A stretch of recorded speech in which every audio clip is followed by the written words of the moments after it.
Muy bien, vamos a comenzar con la presentación en el orden alfabético, con la presentación de El Salvador con nuestra colega Daisy de Márquez.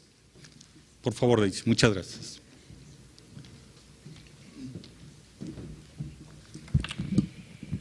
Muy buenos días a todos y todas. Quiero en primer lugar agradecer al USAID y al IFPRI por la oportunidad que nos dan de poder estar esta mañana presentando cuáles son los avances de la seguridad alimentaria y nutricional por parte de El Salvador. Particularmente me ha encantado este panel que acaba de pasar porque nos introduce justamente al tema de la seguridad alimentaria y nutricional en El Salvador y lo que significa realmente la SAN. Yo me alegro mucho de las respuestas de nuestra viceministra de Economía, que realmente lo enfocó en el sentido amplio. Y es que en El Salvador hemos comenzado a avanzar en términos de este tema a partir del año 2009, con la creación del Consejo Nacional de Seguridad Alimentaria y Nutricional. Vamos a ver si entendemos esto, que sí. Y yo diría que podríamos decir que tenemos en El Salvador dos tipos de manifestaciones en la población de los problemas de inseguridad alimentaria y nutricional. Por un lado tenemos problemas de desnutrición y por el otro lado tenemos y anemias nutricionales por deficiencia de hierro, y por el otro lado tenemos un problema de obesidad y sobrepeso, que es un efecto de un exceso en el consumo calórico de calorías. Es decir, tenemos una doble carga en este sentido, que es cómo se manifiestan los problemas de inseguridad alimentaria y nutricional.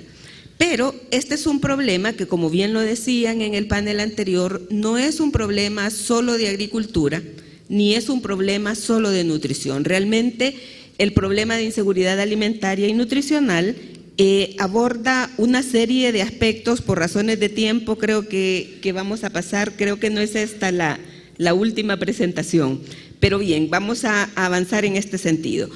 Decíamos, tenemos ambos extremos y si nosotros analizamos el problema de inseguridad alimentaria y nutricional, podríamos decir que por un lado está determinado por el consumo alimentario, que ya se había mencionado anteriormente, pero por el otro lado está relacionado también con cómo el organismo utiliza estos alimentos que consume. Y cuando hablamos ya de estas dos causas básicas, a la base de la disponibilidad alimentaria, nosotros tenemos aspectos de productividad que nos incide directamente en la disponibilidad alimentaria, pero también en los aspectos de rendimiento, de sistemas de comercialización y de todos los aspectos de usos no humanos de los alimentos que tenemos en nuestros países.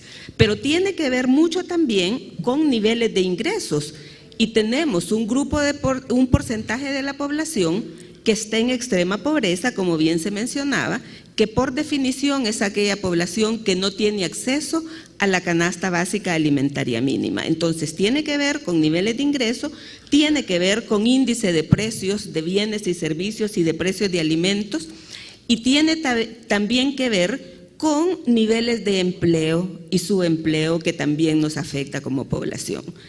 Tiene también que ver el consumo con comportamientos alimentarios que están directamente relacionados con la educación que tenemos en salud, alimentación y nutrición, y también con el nivel educativo formal. Nosotros tenemos un promedio en el área metropolitana de 7º grado, pero en las áreas rurales el nivel educativo formal anda por el 4º grado. Entonces, todo esto está relacionado directamente con el consumo y aquí hemos mencionado acciones de tipo económico, pero también estamos hablando de acciones culturales, educativas. Cuando hablamos del aprovechamiento biológico, esto tiene que ver con aspectos eminentemente de salud, de saneamiento del medio, igualmente de qué tanto yo sé cómo alimentarme adecuadamente y con inocuidad de los alimentos. Estos elementos afectan y han sido determinantes de todos los problemas que tenemos de déficit que son desnutrición aguda crónica y anemias.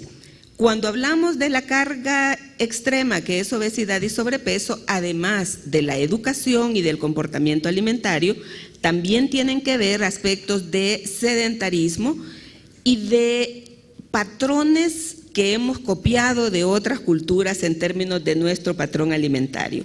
Hemos cambiado los patrones alimentarios. En el caso de El Salvador hemos incrementado el consumo de bebidas azucaradas, hemos aumentado también el consumo de carbohidratos simples que simplemente nos dan calorías y no nos dan otro tipo de nutrientes. Bien, y a la base de todo esto tenemos también vulnerabilidades de carácter medioambiental que se mencionaba. Las variaciones climáticas han afectado mucho la seguridad alimentaria. En los últimos 3 años hemos tenido diversidad de efectos. Por un lado la roya, ahora la sequía, estamos en espera del fenómeno del Niño que nos está afectando en este momento. Vamos a ver, es aquí. ¿Hacia dónde lo paso? Ahí está. Ahí está. Bien, ante una problemática de esta naturaleza que, como ya vimos, tiene elementos económicos, sociales, culturales, de salud, la única forma de abordar adecuadamente una problemática de esa naturaleza es con un enfoque integral y multisectorial. En el caso de El Salvador, en el año 2009 se crea el Consejo Nacional de Seguridad Alimentaria y Nutricional, integrado inicialmente por el ministro de Salud, ministro de Agricultura, secretario del técnico de la Presidencia y Secretaría de Inclusión Social. Por ahora tenemos otros funcionarios integrados a este consejo, ya que hay que incorporar a los titulares que justamente están vinculados con esta problemática. Pero el abordaje de El Salvador no se limita a la participación de distintos sectores de gobierno. Creemos realmente, y es muy importante hacer énfasis en esto, que tiene que haber participación de los distintos sectores de la vida nacional. Y acá retomo también algo que decía nuestra viceministra. La participación de la sociedad civil es fundamental y ha sido fundamental justamente para que podamos traspasar el cambio de gobierno y haber continuado las acciones que se habían iniciado con el gobierno anterior. En este caso, a diferencia de lo que había sido usualmente, que en un cambio de gobierno todo comienza de cero, en este caso ha sido diferente. Todo lo que se había hecho se ha retomado por el gobierno y estamos impulsándolo con un mayor esfuerzo, muy conscientes de la multicausalidad del problema. Hemos trabajado mucho en la incorporación de la sociedad civil, ya tenemos conformada una alianza de la sociedad civil para la promoción de la nutrición, hemos incorporado a las organizaciones no gubernamentales. En el caso de la seguridad alimentaria estamos incorporando a la academia con las distintas universidades, las principales universidades de El Salvador.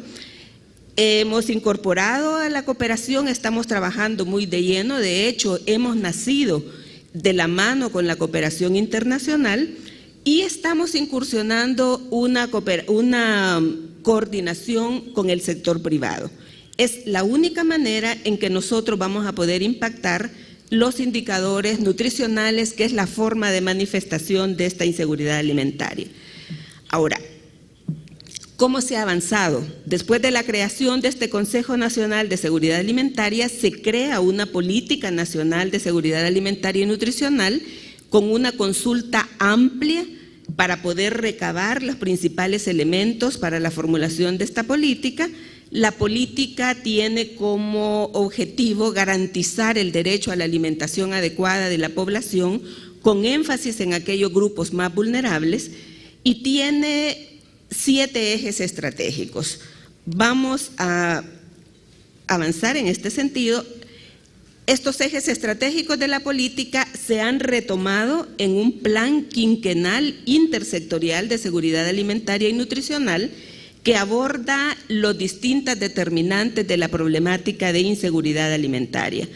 Tiene como fin último, y esto también lo retomo, erradicar en un momento dado cualquier tipo de malnutrición. Este plan ha sido elaborado como un plan de nación, no se formuló como un programa de gobierno, sino que como un plan de nación, con acciones de corto, mediano y largo plazo, y estamos visualizándolo a unos 20 años, en donde esperamos haber impactado muy significativamente en estos indicadores.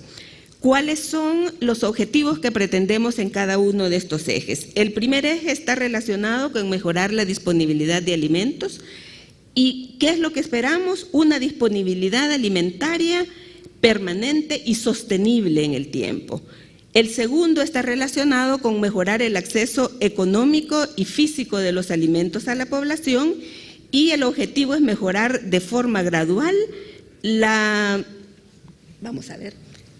condiciones de acceso a los alimentos. El tercero, que es mejorar el consumo de alimentos a la población, está relacionado con aspectos educativos de orientar a la población sobre cómo alimentarse adecuadamente en términos de cantidad y calidad. El eje número 7 está orientado a garantizar la seguridad alimentaria y nutricional de la población en situaciones de emergencia.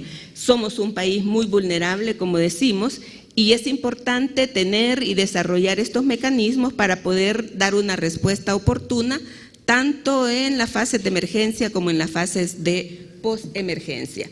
El eje 8 está relacionado con el fortalecimiento de la institucionalidad para la sostenibilidad de la seguridad alimentaria y nutricional, y acá lo que esperamos es tener una institucionalidad muy fortalecida que permita este abordaje integral y multisectorial, que no es fácil, porque la coordinación de los distintos sectores y actores es algo bastante complicado.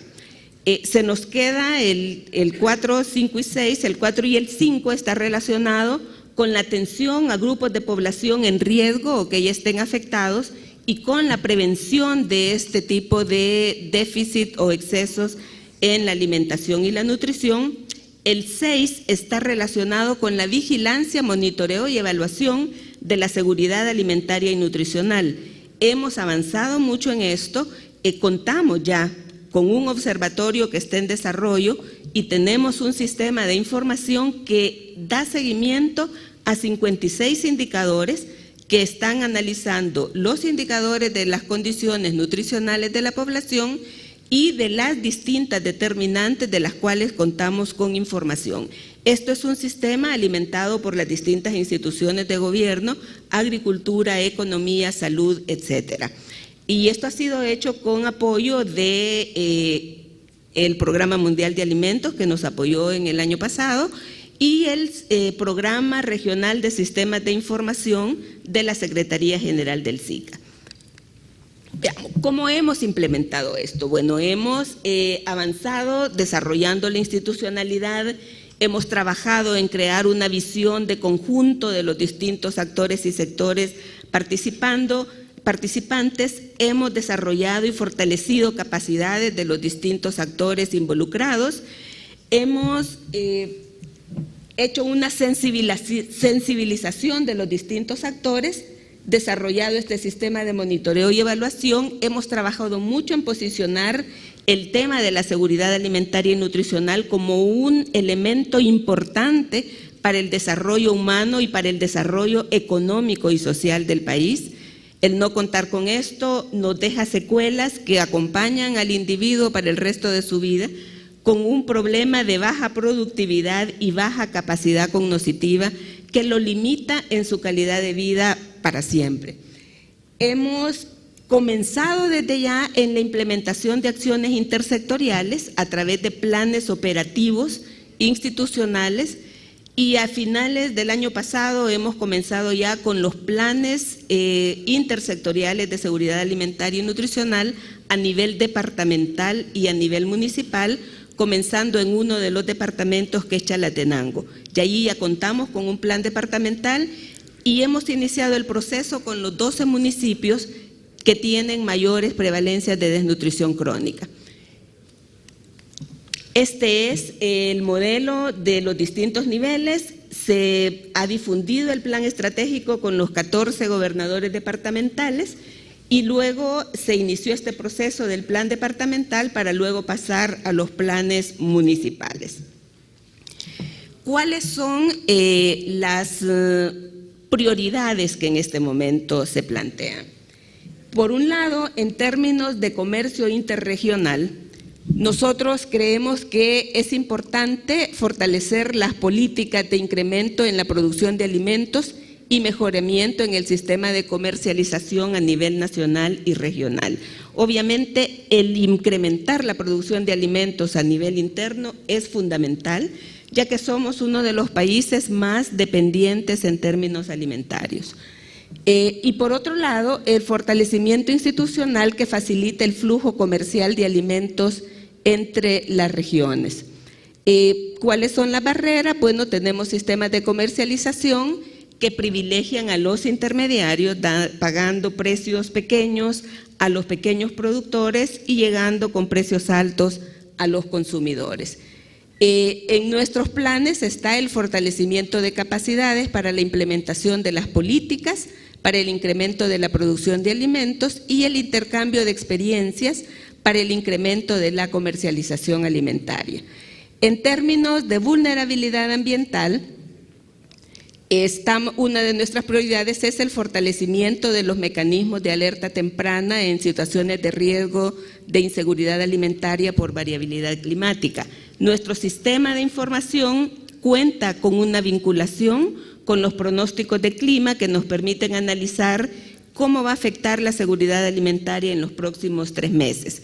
Necesitamos que esta información pueda ser vista por los titulares correspondientes, porque se analiza en términos de varios sectores y se dan las recomendaciones para evitar estos problemas de inseguridad alimentaria.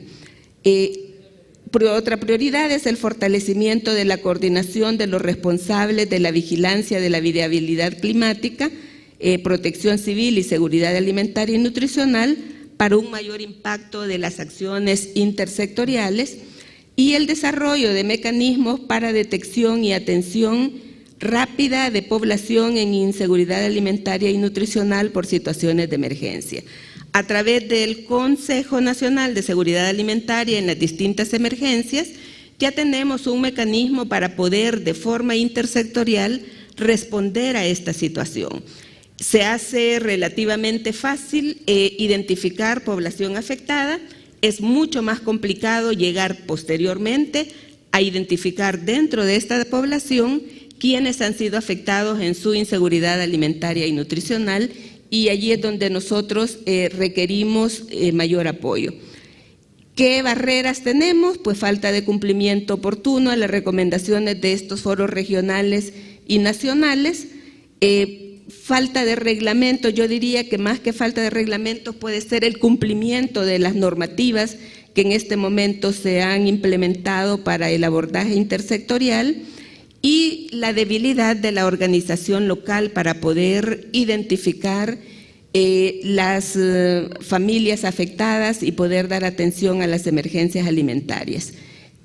Tenemos en los planes la validación de protocolos con los responsables de la SAN a nivel intersectorial para la activación de acciones oportunas en las situaciones de riesgo, el establecimiento de normas y lineamientos para la articulación de acciones relativas al cambio climático y seguridad alimentaria y nutricional, y el fortalecimiento de capacidades para la detección y atención rápida de familias en inseguridad alimentaria por situaciones de emergencia. El último de nuestras barreras es qué hacer con los sistemas de información.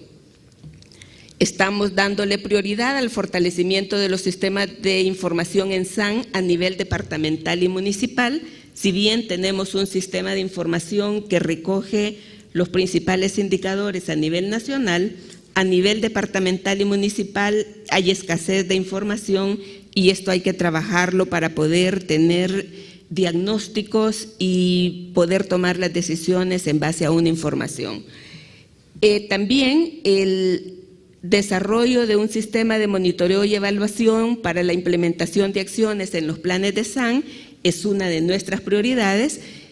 Tenemos ya los planes operativos institucionales, estamos en este momento gestionando para desarrollar un sistema que nos permite evaluar por resultados las acciones de las distintas instituciones para ver en qué medida estamos cumpliendo los objetivos estratégicos. Estamos entonces, en términos de nuestros planes de acción, poniendo estos dos elementos como prioridades para gestionar apoyo técnico y financiero. En términos de salud y nutrición y crecimiento, y centrados en el ser humano, porque sí estamos centrados en esto, en nuestro abordaje integral, estamos dándole mucha prioridad a la estrategia de educación en salud, alimentación y nutrición de la población. No es solo mejorar ingresos, ni es solo mejorar la producción. Necesitamos saber cómo alimentarnos y cuidar nuestra salud de forma adecuada, y esto es una prioridad para nosotros. Y por el otro lado, estamos dando mucho énfasis a la atención alimentaria y nutricional en los primeros 2 años de vida.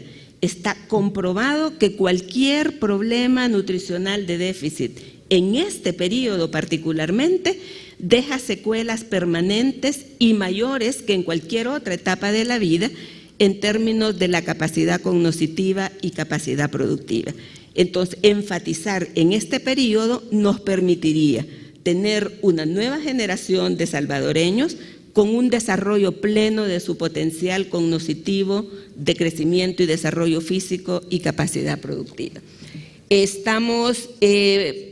Nuestras barreras son en este momento la falta de educación en este tema, la falta de incorporación del sector privado, que nos puede apoyar también en el abordaje específicamente en este grupo de población, como en otros de los elementos y de los ejes estratégicos del plan, y por supuesto la insuficiencia de recursos para llevar a cabo estos programas. ¿Qué estamos haciendo o qué queremos que quede en un plan? Pues gestionar recursos y apoyo con los sectores públicos y privados y de cooperación para el diseño y desarrollo de la estrategia educativa en salud, alimentación y nutrición, promover un programa universal para la atención alimentaria y nutricional de niños menores de 2 años y promover y desarrollar algo que ya está haciéndose en la zona interfronteriza, que es implementar una alfabetización, especialmente de la mujer que tiene relación directa con la condición nutricional de sus hijos, que lleve involucrado la alfabetización y la seguridad alimentaria y nutricional, que son 2 elementos fundamentales que queremos nosotros mejorar en el caso de El Salvador. Creemos que si esto es así, y si logramos desde ya estar dando estos pasos firmes, después de haber creado y fortalecido los mecanismos de institucionalidad y de coordinación intersectorial, podríamos perfectamente estar en unos 20 años viendo una nueva generación de salvadoreños. Creemos que es posible y estamos trabajando muy intensamente en esto. Muchísimas gracias.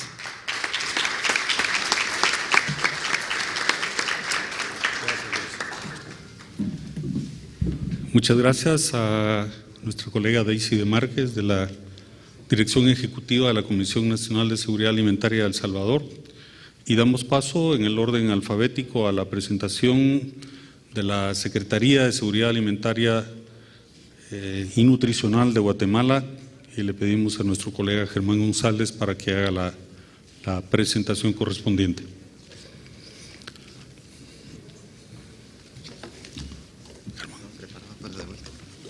Ahora la pone de vista.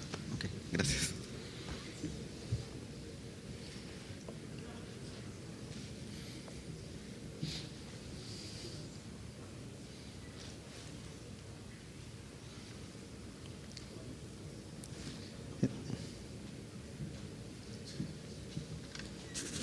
Hay algunas fallas técnicas, como siempre suele suceder.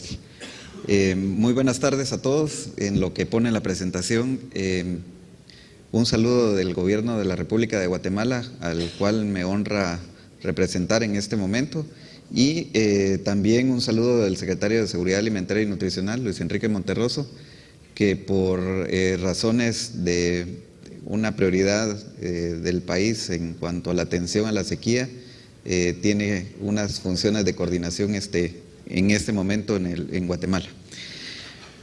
Muy bien, esta es una presentación que nosotros le hemos llamado avances, estrategias y cuellos de botella a la estrategia de seguridad alimentaria en el país, seguridad alimentaria y nutricional. Lo que les voy a presentar acá es un resumen de lo que nos propusimos como país hacer. Vamos a cumplir 10 años de tener una ley de seguridad alimentaria y nutricional. El próximo 2 de mayo del 2015 vamos a estar cumpliendo 10 años, y dentro del público que nos honra con la presencia acá se encuentra el primer secretario de la Secretaría de Seguridad Alimentaria y Nutricional. Entonces es doblemente una presentación de 10 años de la Secretaría, y que lo hemos nosotros tomado como una política de Estado. El señor presidente de la República de Guatemala lo ha tomado como una política de Estado, una política de seguridad nacional, el implementar un plan del Pacto Hambre Cero de nivel nacional, con una escala de representatividad nacional en los 338 municipios del país. Bueno, traigo a colación este punto, y siempre lo mencionamos dentro de las prioridades.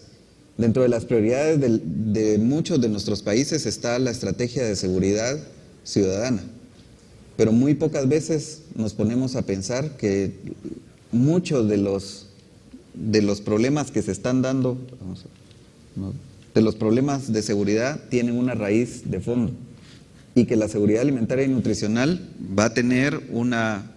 tiene una repercusión sobre ese problema. En Guatemala, como todos ustedes saben, contamos con un marco institucional de un Sistema Nacional de Seguridad Alimentaria y Nutricional, promulgado por una ley promulgada por el organismo legislativo.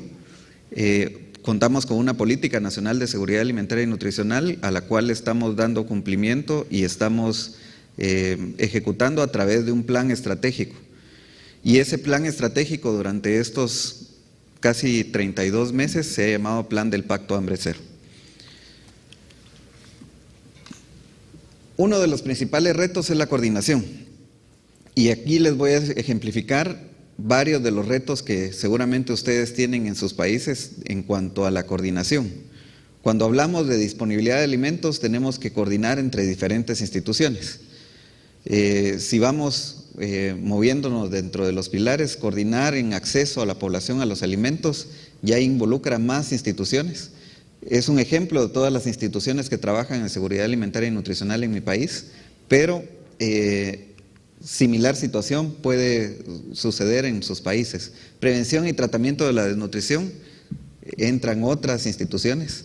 Cuando hablamos de sistemas de información en seguridad alimentaria y nutricional, hablamos de todas las instituciones compartiendo datos, y eso es un reto enorme, el cual les vamos a compartir, y quiero hacer un anuncio publicitario. El día de mañana vamos a hablar un poco más de la experiencia de Guatemala en cuanto a sistemas de información, y traemos una presentación solo para eso. Asignación de recursos, donde el Ministerio de Finanzas o el Ministerio de Hacienda de cada uno de los países tiene una prioridad, y que cada una de las instituciones también necesita de esos recursos, pero a la hora de interactuar todos es una telaraña como esta, la cual es relativamente sencilla si se aborda desde una política, desde una ley, desde un plan, y que tengamos todos una unidad y un criterio a dónde llegar. Es por eso que nosotros, como les decía, lo tomamos como un esfuerzo de país, un esfuerzo de nación, y lo plasmamos en un pacto que le llamamos Hambre Cero, en febrero del 2012. Y a partir de ahí hemos ejecutado ese plan utilizando varias estrategias. La primera, una estrategia de focalización en territorios. Tomamos los territorios que más desnutrición crónica tienen en el país, y esos fueron los que tuvieron prioridad en cuanto a las intervenciones del plan del Pacto Hambre Cero. El siguiente es tener claro a lo que íbamos. tener bien claros los objetivos y con metas marcadas desde un inicio. Por supuesto, un sistema de monitoreo y evaluación que nos permitiera medir esos cambios y ir haciendo los ajustes necesarios para llegar a cumplir esos objetivos. El tercero es tener una población objetivo bien definida, porque todos sabemos que todos podemos sufrir de inseguridad alimentaria y nutricional, pero si lo que queremos es atacar el problema, tenemos que definir muy bien la población objetivo a donde vamos a atacar, y en el caso de nosotros es la población menor de 5 años, las madres gestantes y lactantes y las mujeres en edad fértil. Y como cuarto punto, tener una serie de intervenciones que nos permitan tener una claridad y una responsabilidad por cada una de las instituciones. Todas esas instituciones que ustedes miraban en la telaraña esta, tienen asignadas responsabilidades y acciones que hacer de acuerdo a estos componentes del Plan del Pacto Hambre Cero. Cada componente que está acá tiene un responsable, tiene recursos asignados, se le puede monitorear en línea, segundo a segundo si uno quiere, qué está haciendo ese ministerio, en qué lugar y en qué intervención lo está haciendo. Eso nos permite tener información, nos permite tener información que pueda tomar decisiones. Esto es la información consolidada para el año 2013, pero mes a mes, cada una de las instituciones por municipio, de los 338 municipios, entregan información. Y en este momento está sonando mi iPad a cada momento. Es cada correo que llega de cada municipio. Durante un periodo al mes está entrando información de lo que está pasando y lo que nos permite medir estos logros que estamos presentando en este momento. Nos permite tener una idea de dónde poder hacer ajustes. Por ejemplo, en la ventana de los 1000 días o en ese periodo de la ventana de los 1000 días, el año pasado tuvimos una de las actividades que no la hicimos tan bien y que nos hizo falta cerrar una brecha, que es la suplementación de micronutrientes en mujeres en edad fértil. Y en este momento todos los servicios de salud tienen micronutrientes que les permite tener esa cobertura que el año pasado no tuvimos, por ejemplo. Contamos también con una estrategia de evaluación a largo plazo para los 4 años, un sistema de monitoreo que nos permite saber cómo estamos y cómo vamos reduciendo, en este caso, la desnutrición crónica y otros indicadores de nutrición. En ese contexto, me parece que mañana también va a haber una presentación sobre el caso de Guatemala, sobre la evaluación de impacto en el caso de Guatemala y el monitoreo que estamos haciendo año a año. Para ir cerrando la presentación, este es un progreso de los indicadores en cuanto al movimiento SON, y solo quiero que se enfoquen en la gráfica que está arriba. Cuando llegamos al gobierno, nosotros encontramos unos indicadores en un momento, y la evaluación que recién nos han hecho nos están diciendo que estamos haciendo avances sustantivos en cada uno de esos indicadores. Este es el movimiento SON, no es el gobierno de Guatemala el que lo está haciendo. También el Instituto de Estudios para el Desarrollo de Inglaterra hace también una evaluación de muchos países, 150 países, y también nos hace una evaluación del compromiso para reducir el hambre y la desnutrición en nuestro país. Y tenemos el primer lugar a nivel mundial, pero nos preocupa que hemos reducido en uno de los indicadores al tercer lugar.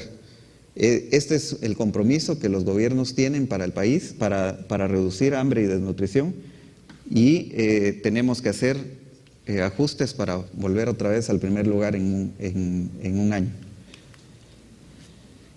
Siguiendo con el esquema de la presentación, estas son nuestros temas regionales que nosotros quisiéramos poner a la luz de la discusión.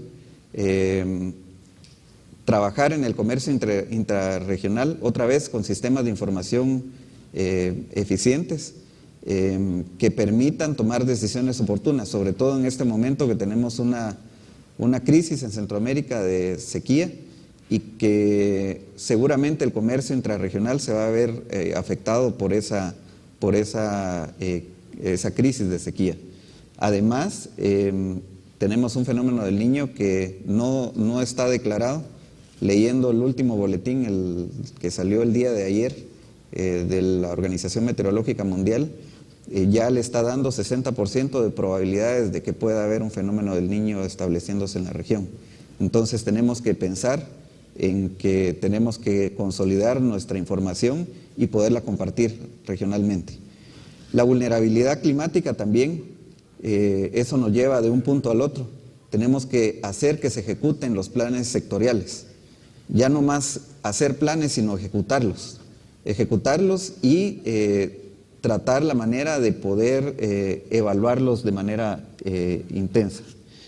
En el tema del sistema de información, para nosotros una prioridad es monitorear los resultados y evaluar el impacto con métodos similares entre toda la región. Dar esa continuidad al sistema de monitoreo. Hablaba la colega Daisy Márquez de esa transición entre un gobierno y otro, el poderle dar continuidad a ciertas acciones y que el gobierno de El Salvador lo está haciendo. En el caso de Guatemala, el sistema de información del gobierno anterior al gobierno nuestro fue algo que le dimos prioridad y lo valoramos como un tesoro.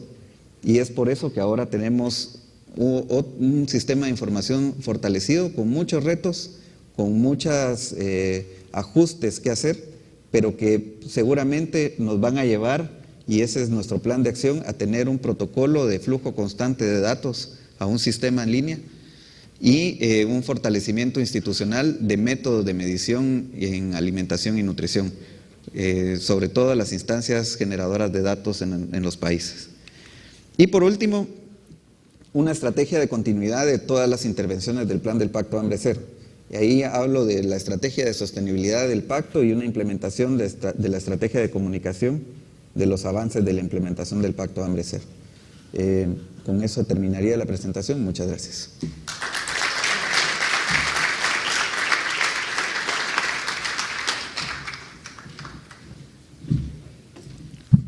Muchas gracias a Germán González, subsecretario de la CESAN de Guatemala, y damos paso a la presentación de la Unidad Técnica de Seguridad Alimentaria y Nutricional de Honduras con nuestro colega Mariano Jiménez. Gracias. Buenas tardes ya, muchas gracias. Preocupado por la seguridad alimentaria de ustedes, voy a ser lo más breve posible porque estamos sobre la 1:20.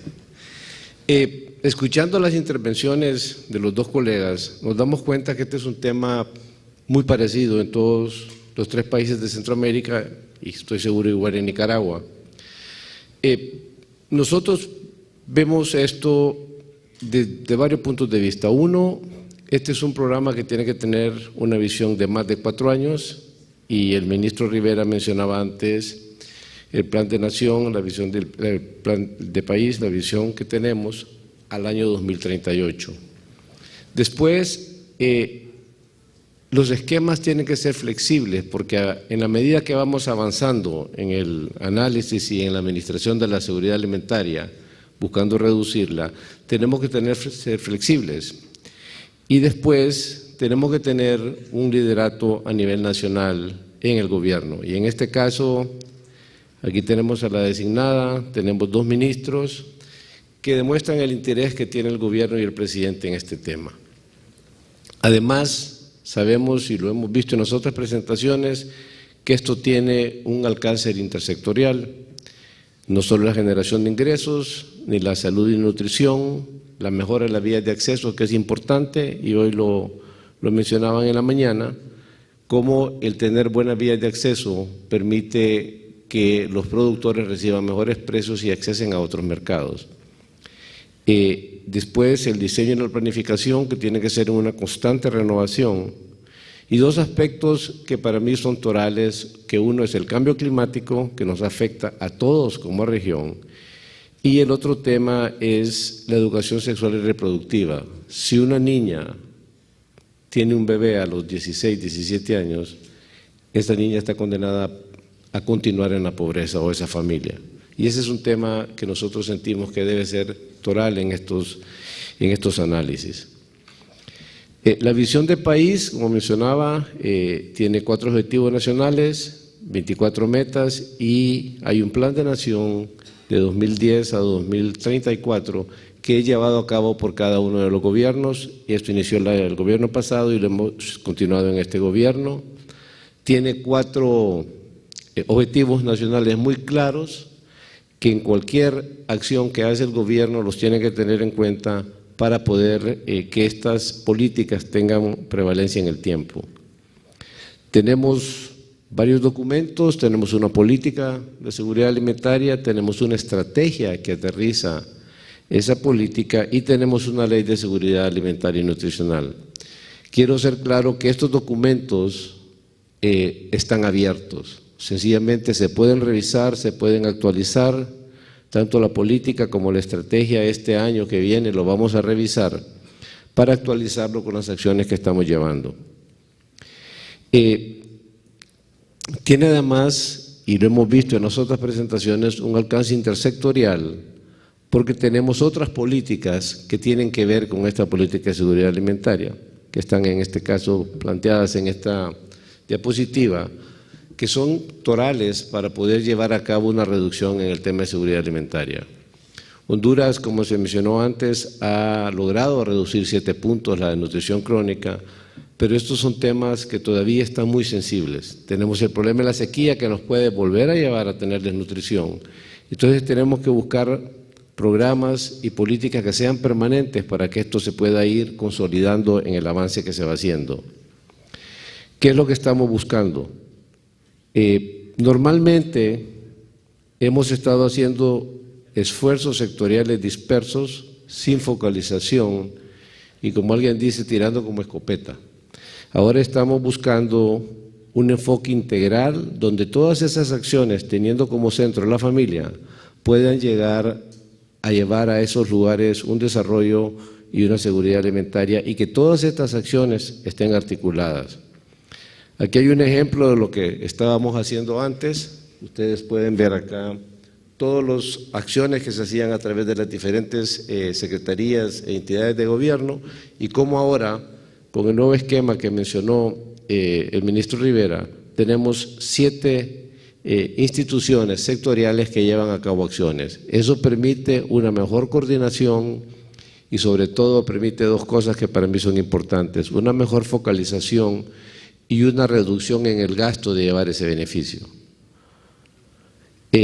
¿Dónde estamos focalizando nuestras acciones? En todo el corredor seco. Este es el corredor seco centroamericano que en este momento está teniendo fuertes problemas por el tema de la sequía. Por lo tanto, es básico que empecemos a ver esto como un problema regional. Las acciones que podamos tomar en Honduras, en Guatemala, en El Salvador o en Nicaragua, si no las coordinamos, no van a tener el efecto que deberíamos de tener. Y en este sentido tenemos un caso claro, que lo estaba mencionando la viceministra de El Salvador, que es el tema de los frijoles. Este es un tema que sencillamente busca el grano al mejor precio que hay en la región. Y yo estuve en un momento, fui ministro de Agricultura, y el dar un decreto para que no se exporten frijoles no funciona. Los frijoles se van donde esté el precio mejor.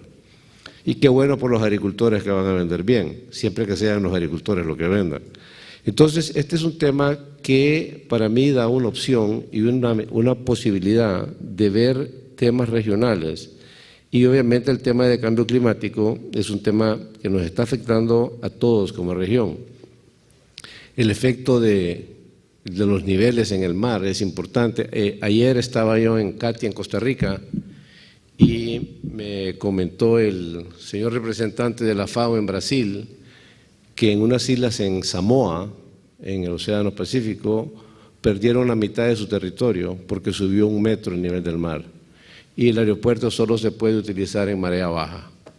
Entonces, el tema del cambio climático está ahí, viene, y estos son los esquemas que tenemos que prepararnos a enfrentar.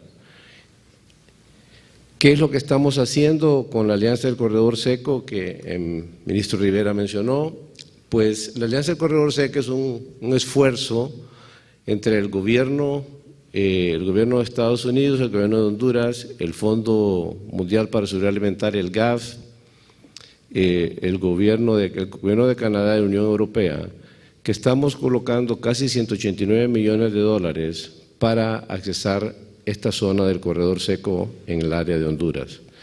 Los objetivos son muy claros, son 5 objetivos: mejorar el ingreso rural, mejorar el estado nutricional de las personas, mejorar las vías de acceso, mejorar el diseño y la planificación a través de un sistema de monitoreo y seguimiento muy fuerte, el tema del cambio climático y el tema de educación sexual y reproductiva. Ahí es donde vamos a enfocar las acciones de estos fondos que van a estar siendo implementados, Dios mediante, a partir del otro año, y en donde esperamos tener un impacto fuerte en 50,000 hogares con esta inversión que se está haciendo, que es una inversión alineada desde el gobierno y ejecutada con diferentes actores y con fondos tanto del gobierno como fondos donados por la cooperación internacional. Este es un ejemplo de cómo se puede trabajar con transparencia y con eficiencia y alineando a la cooperación internacional. Obviamente hemos ido avanzando, sentimos igual que en las otras presentaciones que todavía tenemos cuellos de botella, planes de acciones y temas muy importantes como el tema interregional. Honduras tiene frontera con 3 países, por lo tanto es necesario ver este tema de los pequeños productores comerciando con los países vecinos. Somos un país que tiene una alta vulnerabilidad climática, hemos sido impactados por sequías, por huracanes, por lo tanto esto es sumamente importante que esta acción que vamos a hacer en el corredor seco tenga también acciones muy puntuales, ya sea para cosecha de agua como para el tema de adaptación y resiliencia al cambio climático. En el sistema de información se plantea en la Alianza del Corredor Seco un sistema de abordaje intersectorial donde podamos compartir información. Creo que el avance que Guatemala ha tenido va a ser sumamente importante para poder compartir esta información y tomar decisiones, más y cuando estamos viendo esto desde un punto de vista totalmente regional. Y en el tema de nutrición y crecimiento, obviamente en la primera estrategia que hicimos hace 4 años, el tema de obesidad no era un tema muy relevante, hoy es un tema sumamente relevante, ligado, como dijo la persona de El Salvador, fuertemente con el tema de nutrición. Por lo tanto, tenemos que generar una revisión de este tema y ver de qué manera vamos a implementar acciones no solo para el tema de la desnutrición, sino para el tema de la malnutrición. Muchas gracias. Esta es nuestra presentación. Como pueden ver, las 3 presentaciones tienen mucho en común. Y para mí lo más importante, Máximo, si pudiéramos sacar de esto, es que esto tiene que ser visto también fuertemente con una visión regional. Muchas gracias. Gracias, Mariano. Muchas gracias al ingeniero Mariano Jiménez de la Unidad Técnica de Seguridad Alimentaria y Nutricional de Honduras. Y con esto estamos cerrando la sesión de la mañana del día de hoy. Les anunciamos que el almuerzo será en la terraza del Mezzanini, aquí subiendo por las gradas. Y volvemos entonces aquí a las 2:30, por favor, de la tarde. Muchas gracias a todos y buen provecho.